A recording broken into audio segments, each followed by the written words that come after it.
எல்லாருக்கும் வணக்கம். நம்ம அழகே அழகு சீரியல்ல அழகு மலரோட வீடே போர்க்களமாக மாறிடுச்சு.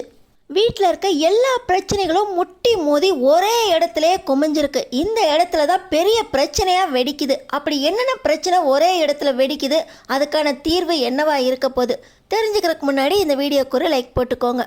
ஸோ பார்த்தீங்கன்னா நம்ம அழகு மலரோட அம்மாவுக்கு உடம்பு சரியில்லாததுனால நம்ம அழகு மலர் என்னாச்சுமா அப்படின்னா அவங்க அம்மாவுக்கு ஃபோன் பண்ணி கேட்க, கார்த்திகிட்ட சொல்ல வேணான்னு சொல்லியிருந்தேன், சொல்லிட்டானா அன்னைக்கு காஃபி கீழே சிந்திருச்சுன்னு குனிஞ்சு தொடச்சிருந்தேன்.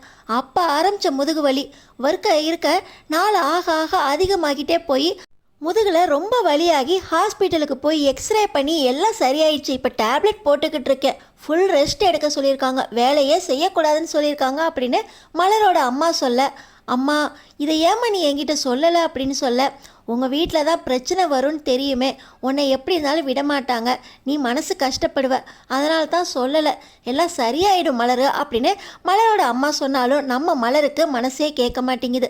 பெத்த அம்மாவை கூட போய் பார்க்க முடியாத சூழ்நிலையில் மாட்டிக்கிட்டு இருக்கேன் அப்படின்னு சொல்லி நம்ம மலர் மதிக்கிட்ட புலம்பிக்கிட்டே பாக்கியராஜுக்கு கால் பண்ண, பாக்கியராஜ் சரி இன்னைக்கு சாயந்தரம் போயிட்டு வருவோம், பேங்க்கில் ஒரு முக்கியமான ஆஃபீஸ் மீட்டிங் இருக்குது, அதுக்கு ஜோடியாக தான் போகணும் அப்படின்னு நான் உன்னை கூட்டிக்கிட்டு உங்கள் அம்மா வீட்டுக்கு கூப்பிட்டு போயிட்டு வரேன் அப்படின்னு பாக்கியராஜ் அவரோட பிளானை சொல்ல, நம்ம மலரும் பார்த்திங்கன்னா சாயந்தரம் அவங்க அம்மா வீட்டுக்கு போகிறதுக்காக இன்னும் பர்மிஷன் வாங்காமல் ரெடியாக இருக்காங்க.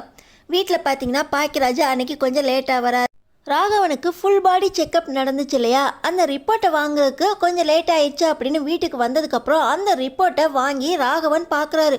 என்னடா சுகரு, பிபி, கொலஸ்ட்ரால் எல்லாமே போன மாதத்தோட இந்த மாதம் இவ்வளோ அதிகமாகிருக்கு அப்படின்னு புலம்ப ஆரம்பிச்சிட்டாரு. அப்புறம் காலைல தூங்கி எந்திரிச்சதுலேருந்து நைட்டு தூங்குற வரைக்கும் ஒரே பிரச்சனை, இதனால தான் அவருக்கு பிபி, சுகரு, கொழுப்பு எல்லாமே அதிகமாகி போச்சு அப்படின்னு ராஜலட்சுமி சொல்கிறாங்க. அம்மா பயப்படுற அளவுக்குலாம் ரொம்பலாம் அதிகமாகலை, சும்மா கொஞ்சம் தான் அதிகமாகிருக்கு, நாளைக்கு வேணால் ஹாஸ்பிட்டல் போயிட்டு வரலாம் அப்படின்னு பாக்கியராஜ் சொல்கிறாரு. அதென்ன நாளைக்கு, இப்போயே போய் டாக்டர்கிட்ட சொல்லணும், நீ என்ன டாக்டரா, பேங்க்கில் தானே வேலை பார்க்குற, உனக்கு எப்படி தெரியும், அதனால் இப்போயே ஹாஸ்பிட்டல் போகணும் அப்படின்னு ராகவன் சொல்கிறாரு. ஆனால் பார்த்தீங்கன்னா பாக்கியராஜ் நாளைக்கு நான் லீவ் போட்டுறேன்ப்பா, நாளைக்கு போயிட்டு வரலாம் அப்படின்னு பாக்கியராஜ் சொல்கிறாரு. அதுக்குள்ளே என்ன ஆகிடும் உனக்கு எப்படி தெரியும், நைட்டே எனக்கு ஏதாவது ஆயிடுச்சுன்னா, அதனால் இப்போ போய் டாக்டரை பார்த்துட்டு வரணும், நான் போய் கிளம்புறேன் அப்படின்னு சொல்லி ராகவன் வேகமாக போய் கிளம்ப போயிடுறாரு. இப்போ பாக்கியராஜோட எண்ணம் ஃபுல்லாக மலரோட முகத்தில் தான் இருக்குது. மலருக்கு அவங்க அம்மாவை பார்க்க முடியலையேங்கிற கவலை வந்துடுது. பாக்கியராஜ் பார்த்திங்கன்னா அவங்க அப்பா கிட்ட சொல்ல முடியாமல் பர்மிஷன் வாங்காமல் எப்படி அவங்க அப்பாவை ஹாஸ்பிட்டல் கூப்பிட்டு போகாமல் மலரோட அம்மா வீட்டுக்கு கூப்பிட்டு போய் விட முடியும், அவருக்கும் ஒரே குழப்பம். மலர் மன்னிச்சிரு மலர் அப்படின்னு ரூமுக்கு போய் கேட்குறாரு. என்னங்க சாதாரணமாக பிபி சுகர் ஏறுறது தானே, ஏறி இறங்க தானே செய்யும், அதுக்கு தான் நாளைக்கு ஹாஸ்பிட்டல் கூப்பிட்டு போகிறேன்னு தானே சொன்னீங்க, என்ன நீங்கள் நாளைக்கு எங்கள் அம்மா வீட்டுக்கும் கூப்பிட்டு போக முடியாது, நாளைக்கு வேலை இருக்குதுன்னு சொல்லி என்னை வீட்டில் உட்கார வச்சுருவாங்க, நான் என்ன பண்ணுறது, எங்கள் அம்மாவை பார்க்கணும் அப்படின்னு சொல்லி நம்ம மலர் சொல்கிறாங்க. இப்போ அப்பா அம்மாட்ட சொல்லிடாத, பிரச்சனை வந்துடும், நான் அப்பா அம்மாவை இன்றைக்கி ஹாஸ்பிட்டலுக்கு கூப்பிட்டு போயிட்டு வந்துடுறேன், அதுக்கப்புறம் நாளைக்கு எப்படியாவது பேங்க்கில் டைமாவது கேட்டு பர்மிஷன் போட்டு உன்னை நான் உங்கள் அம்மா வீட்டுக்கு கூப்பிட்டு போகிறேன் அப்படின்னு பாக்கியராஜ் சொல்கிறாரு. எங்கள் அம்மாவுக்கு உடம்பு முடியலன்னா பார்க்க கூட என்னால் முடியலையே அப்படின்னு நம்ம மலர் பார்த்திங்கன்னா கண் கலங்குறாங்க. ஆனால் பாக்கியராஜுக்கு இந்த சூழ்நிலையை எப்படி சமாளிக்கிறதுன்னு தெரியல. ராகவனையும் ராஜலட்சுமியும் கூட்டிக்கிட்டு அவர் ஹாஸ்பிட்டலுக்கு வேண்டா வெறுப்பாக தான் கிளம்புறாரு. இன்னொரு பக்கம் பார்த்திங்கன்னா நம்ம மலர் கண் கலங்கி இருக்கிறத பார்த்தோன்னே மதி, இப்போ தான் அத்தையும் மாமாவும் வீட்டில் இல்லைல்ல, நம்ம 2 பேர் வேணா உங்கள் வீட்டுக்கு உங்கள் அம்மாவை பார்த்துட்டு வந்துடுவோமா, 2 பேர் வர்றதுக்குள்ளே நம்ம பார்த்துட்டு வீட்டுக்கு வந்துடுவோம் அப்படின்னு சொல்லி மதி சொல்கிறாங்க. இதெல்லாம் நடக்குமா மதி, வீட்டில் வேறு ஏதாவது வேலை இருக்குது நான் செய்யலைன்னு சொல்லிட்டு அத்தை வந்து சத்தம் போடுவாங்களே, வீட்டில் என்னைக்கு தான் வேலை இல்லைங்க்கா, நம்ம இப்போயே போனால் தான் உண்டு, வீட்டில் யாருமே இல்லை, அப்புறமா எந்நேரமும் அத்தையும் மாமாவும் வீட்டில் தான் இருப்பாங்க, உங்கள் அம்மாவை பார்க்க முடியாது, இப்போ தான் போனால் போன மாதிரி அப்படின்னு மதி சொல்கிறாங்க. உடனே மலரும் எனக்கும் எங்கள் அம்மாவை பார்த்தே ஆகணும், இவ்வளோ பெரிய விஷயம் தெரிஞ்சும் போகாமல் இருக்கிறேனே, நான் எல்லாம் என்ன ஒரு பொண்ணு அப்படின்னு மலர் அழுகுறாங்க.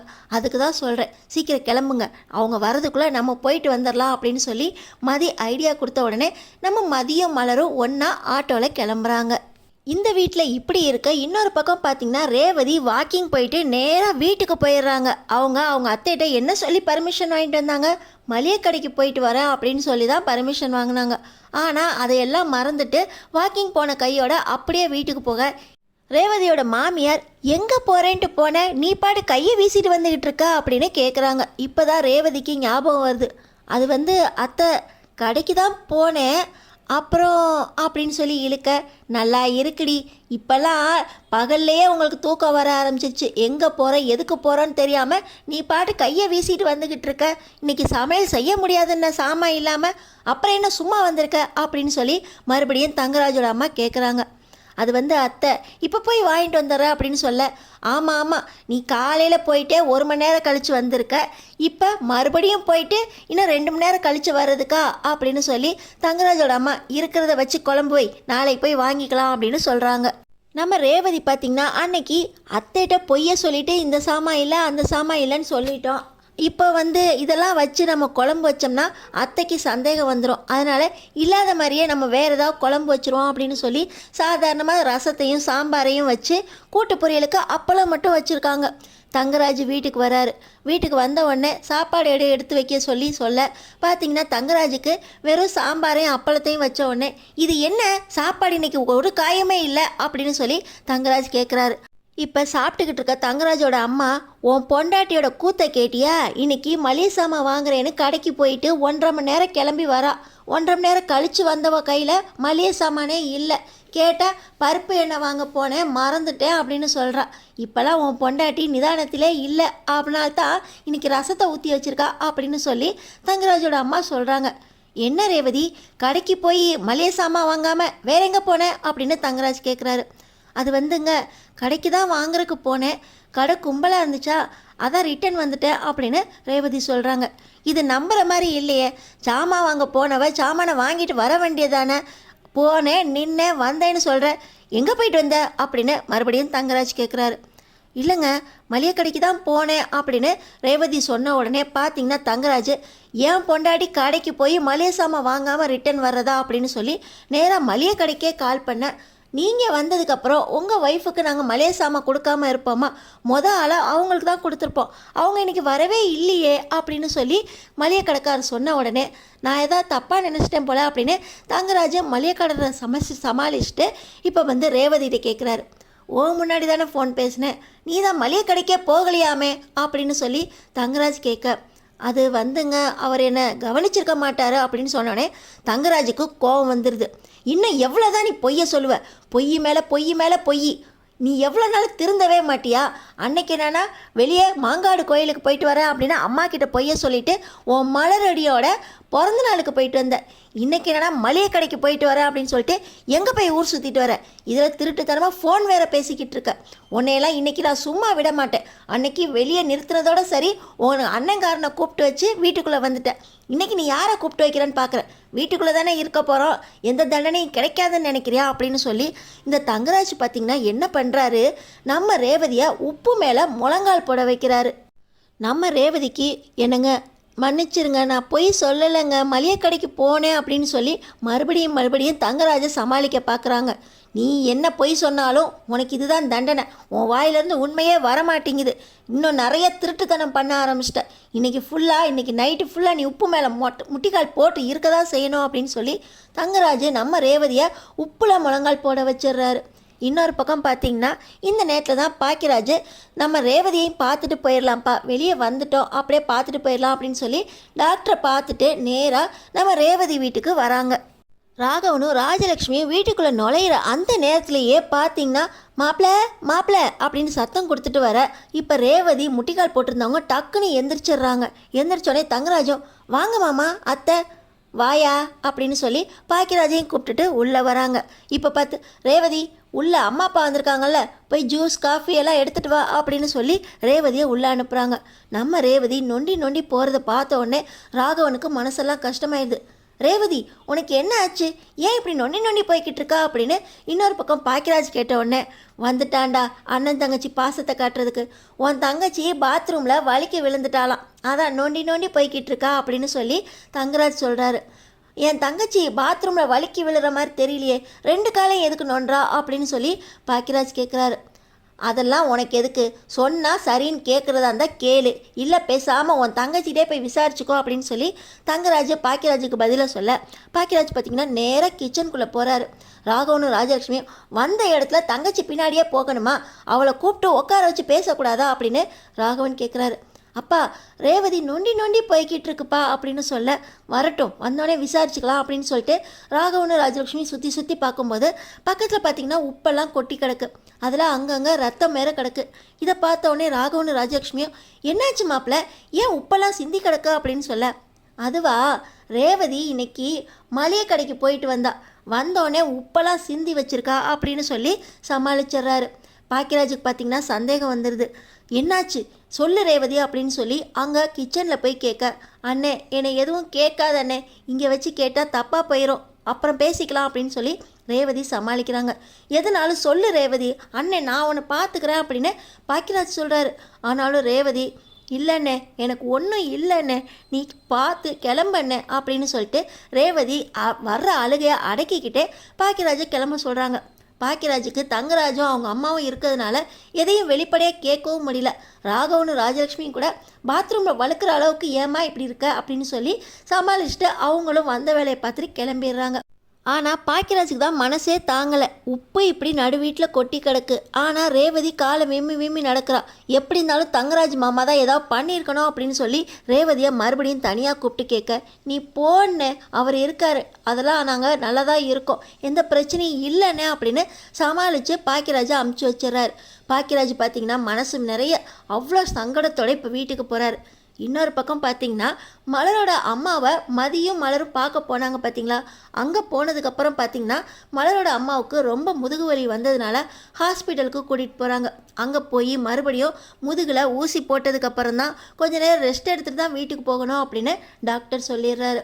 அம்மா உனக்கு எந்த பிரச்சனைனாலும் எனக்கு ஃபோன் பண்ணுமா, எப்படியாவது வந்துடுவேன் அப்படின்னு சொல்லி மலர் அவங்க அம்மா கிட்ட சொல்கிறாங்க. மலரு, நீயே உங்கள் வீட்டுக்கு தெரியாமல் வந்திருப்ப, இப்போ ஹாஸ்பிட்டலுக்கு வேறு எனக்காக வந்திருக்க, இங்கேயும் கொஞ்சம் நேரம் இருந்துட்டு போக சொல்கிறாங்க, உங்கள் வீட்டுக்கு தெரிஞ்சிச்சுன்னா பிரச்சனை ஆயிரும், நீ கிளம்பு மலரு அப்படின்னு அவங்க அம்மா சொல்கிறாங்க. நம்ம மதி இப்படி ஹாஸ்பிட்டல் வந்த நேரத்தில் கூட அதை பற்றி பேசணுமா, இந்த சுச்சுவேஷனை அவங்க புரிஞ்சுக்க மாட்டாங்களா, இந்த சுச்சுவேஷனை அவங்கள புரிஞ்சுக்க வச்சுக்கலாம், நீங்கள் ரெஸ்ட் எடுங்க, ஊசி போட்டு டயர்டாக இருக்கும் அப்படின்னு மதி மலரோட அம்மாவுக்கு ஆறுதல் சொன்னாலும், மலரு நீ கிளம்பு மலரு, தெரியாமல் வந்திருப்ப, எந்த பிரச்சனையும் என்னால் வரக்கூடாது, நீ நல்லா இருக்கணும் மலரு அப்படின்னு சொல்லி மலரோட அம்மாவை போக சொல்கிறாங்க. ஆனால் பார்த்திங்கன்னா மலர், நான் கார்த்திக்கு ஃபோன் பண்ணி வர வைக்கிறேன், அவன் வந்தோடனே கிளம்புறேன் அப்படின்னு சொல்லி மலர் கார்த்திக்கு ஃபோன் பண்ணி, கார்த்தி வந்ததுக்கப்புறம் நீ பார்த்துக்க கார்த்தி, நான் கிளம்புறேன், வந்து ரொம்ப நேரம் ஆயிடுச்சா அப்படின்னு சொல்லிட்டு அவசரமாக மலரும் மதியம் கிளம்பி வராங்க. மலரும் மதியும் வீட்டுக்கு வர்றதுக்குள்ளேயே ராகவன், ராஜலட்சுமி, பாக்கியராஜ் 3 பேருமே வீட்டுக்கு வந்துடுறாங்க. பாக்கியராஜ் ரேவதியை நினச்சிக்கிட்டே சங்கடமாக இருக்கார். ராஜலட்சுமி வீட்டுக்கு வந்தோடனே, மலரே மலரு கொஞ்சம் வெந்நியை எடுத்துகிட்டு வா, போயிட்டு வந்தது ரொம்ப கஷ்டமாக டயர்டாக இருக்கா அப்படின்னு சொல்லி மலரை கூப்பிட்றாங்க.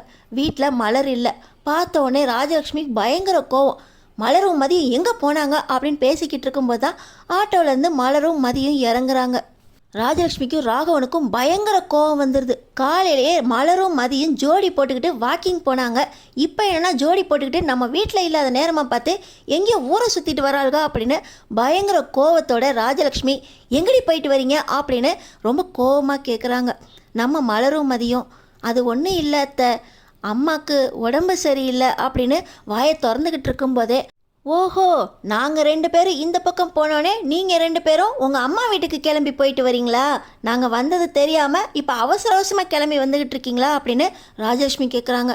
இல்லை அத்தை, அம்மாவுக்கு உடம்பு சரியில்லை, டாக்டர் 1 மாதத்துக்கு ஃபுல் பெட் ரெஸ்ட் எடுக்க சொல்லிட்டாங்களாம், அதனால் அம்மாவை பார்க்கலான்ட்டு தான் போனேன், ஆனால் நாங்கள் போன நேரம் அம்மாவுக்கு வலி ரொம்ப ஜாஸ்தியானதுனால தான் நாங்கள் தான் வந்த ஆட்டோலேயே அப்படியே ஹாஸ்பிட்டல் கூட்டிகிட்டு போன இடத்துல அவங்க முதுகில் ஊசி போட்டு 1 மணி நேரம் ரெஸ்ட் எடுத்துகிட்டு அப்புறம் தான் போகணும் அப்படின்னு சொல்லிட்டாங்க. அந்த நேரத்தில் எங்களுக்கு என்ன பண்ணுறதுன்னு தெரியல. அதுக்கப்புறம் கார்த்திக்கு ஃபோன் பண்ணி கார்த்தியை வர வச்சுட்டு நாங்கள் இங்கே வர்றதுக்கு கொஞ்சம் லேட் ஆயிடுச்சத்தா அப்படின்னு மலர் சொல்கிறாங்க.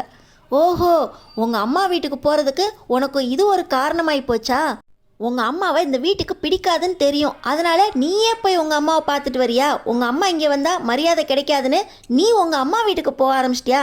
மலரு, காலையிலேருந்து நீ சரியில்லை. இந்த மதிக்கு வேலை போனாலும் போச்சு, இந்த மதியோட சேர்ந்துக்கிட்டு காலையில் இருக்கிற வேலையெல்லாம் விட்டுட்டு நீ பாட்டு வாக்கிங் கிளம்பி போன. இப்போ என்னடானா நாங்கள் வீட்டிலேருந்து கிளம்பி போன அந்த நேரமாக பார்த்து உங்கள் அம்மா வீட்டுக்கு ஊரை சுற்றிட்டு வரியா அப்படின்னு சொல்லி ராஜலக்ஷ்மி கேட்குறாங்க. இப்போ தான் பாக்கியராஜ் நிதானத்துக்கு வராரு. என்னம்மா இன்னைக்கு மலர் வாக்கிங் போச்சா அப்படின்னு கேட்குறாரு. ஆமாண்டா, வீட்டில் துணியெல்லாம் துவைக்க போட்டிருக்கு, அயன் பண்ணுற பையன் வரான், பக்கத்து வீட்டுக்காரி வராங்க, யாருக்குமே பதில் சொல்ல முடியாமல் இங்கேயும் அங்கேயும் அல்லாடிக்கிட்டு இருக்கேன். ஒரு காஃபி போடுறதுக்கு டிகாஷன் இல்லை. இதெல்லாம் விட்டுட்டு இவளுக்கு வாக்கிங் கேட்குதான், வாக்கிங். அதுவும் அந்த மதியோட ஜோடி சேர்ந்து வாக்கிங் போயிட்டு வந்துக்கிட்டு இருக்கா. இப்போ என்னன்னா நம்ம வெளியே போன நேரமாக பார்த்து உன் பொண்டாட்டி நம்மளை ஏமாற்றிக்கிட்டு நம்மளுக்கு பிடிக்காத அவங்க அம்மா வீட்டுக்கு போயிட்டு வரா. கேட்டால் அவங்க அம்மாவுக்கு உடம்பு சரியில்லைன்னு ஒரு காரணம் வேறு. உங்கள் அப்பா விடவா அவங்க அம்மா அப்படி போயிட்டாங்க அப்படின்னு ராஜலட்சுமி கேட்குறாங்க. ஏம்மா, அப்பாவுக்கு தான் ஒன்றும் இல்லைன்னு டாக்டர் சொல்லிட்டாரு அப்படின்னு சொல்ல, ஒன்றும் இல்லைன்னு டாக்டர் சொன்னால் சரியாயிருமா? அவர் உடம்புக்குள்ளதை அவருக்கு தான் தெரியும் அப்படின்னு ராஜலட்சுமி சொல்கிறாங்க. என்னம்மா, அவருக்கு ஒன்றும் இல்லை, ஒன்றும் ஆகாதுன்னு டாக்டரை போய் பார்த்தோன்னே சொல்லிட்டாங்களே அப்படின்னு சொல்ல, என்ன இருந்தாலும் சரிதான் பாக்கியராஜ், இப்படி உன் பொண்டாட்டிக்காக நீ வக்காலத்த ஆரம்பிச்சிட்டியா? யார்ட்டையும் சொல்லாமல் இவ பாட்டு ஊரை சுற்றிட்டு வரா, நீ என்னன்னா உன் பொண்டாட்டிக்கு பேசிக்கிட்டு இருக்க அப்படின்னு ராஜலட்சுமி ஒரு பக்கம் பாக்கியராஜ் கிட்ட சொல்ல, மலரு நீ ஏன் மலரு சொல்லாமல் போன அப்படின்னு பாக்கியராஜ் கேட்க, பாக்கியராஜ் ஒன்றுமே இல்லாமல் உங்கள் அப்பாவுக்கு உடம்பு சரியாயிரும், இன்றைக்கி நைட்டுக்குள்ளே ஏதாவது வந்துடும் அப்படின்னு உங்கள் அப்பாவை ஹாஸ்பிட்டலுக்கு கூட்டிகிட்டு போகிறீங்க. ஆனால் உடம்பு சரியில்லாமல் ஹாஸ்பிட்டல் வரைக்கும் போயிட்டு பெட் ரெஸ்ட் எடுக்க சொன்ன எங்கள் அம்மாவை பார்க்குறதுக்கு இந்த வீட்டில் நான் பர்மிஷன் வாங்கணும். அதுவும் நீங்கள் தெரியாமல் கூப்பிட்டு போகிறேன்னு சொல்லிவிட்டு அதையும் என்னை கூட்டிகிட்டு போகாமல் விட்டுட்டீங்க.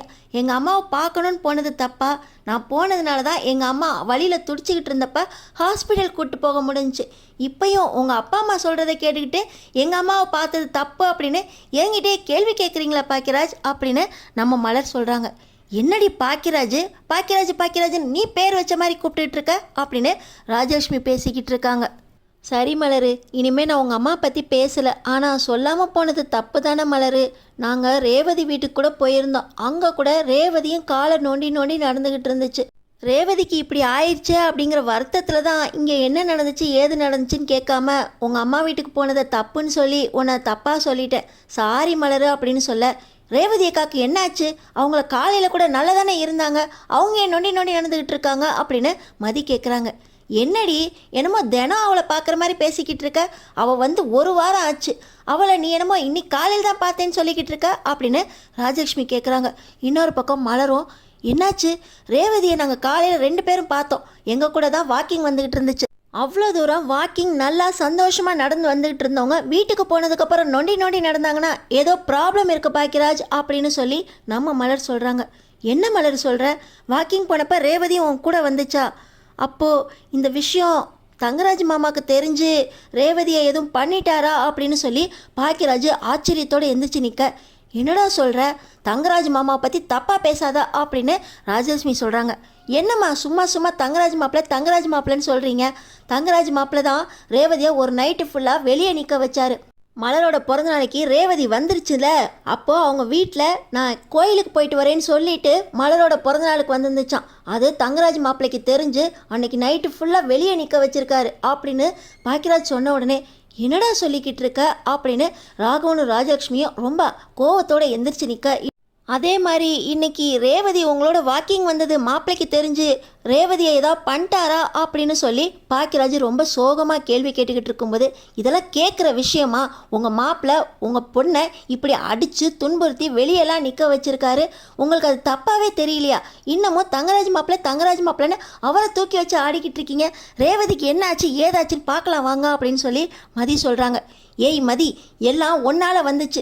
நீ இந்த வீட்டில் ஒரு ஆட்டம் ஆரம்பித்த, அது எங்கே போய் நிற்கிது பார்த்தியா? உன்னை பார்த்து நான் கேட்டேன், என்னை பார்த்து நீ கேட்ட அப்படிங்கிற மாதிரி மலரி எங்ககிட்ட சொல்லாமல் அவங்க அம்மா வீட்டுக்கு போய்கிட்டு இருக்கா. ரேவதி அவங்க வீட்டில் சொல்லாமல் வாக்கிங் வரேன்னு வந்துக்கிட்டு இருக்கா. 2 பேருக்குமே ஒன்னால தான் பிரச்சனை, எல்லாத்துக்கும் நீ கொடுக்குற தைரியம் தான் அப்படின்னு மதிக்கிட்ட சண்டைக்கு வராங்க ராகவனும் ராஜலட்சுமியும். அடுத்தடுத்து அழகே அழகு சீரியலில் என்ன நடக்க போகுதுன்னு தெரிஞ்சுக்கிறதுக்கு நம்ம சேனலை சப்ஸ்கிரைப் பண்ணி தொடர்ந்து பாருங்கள்.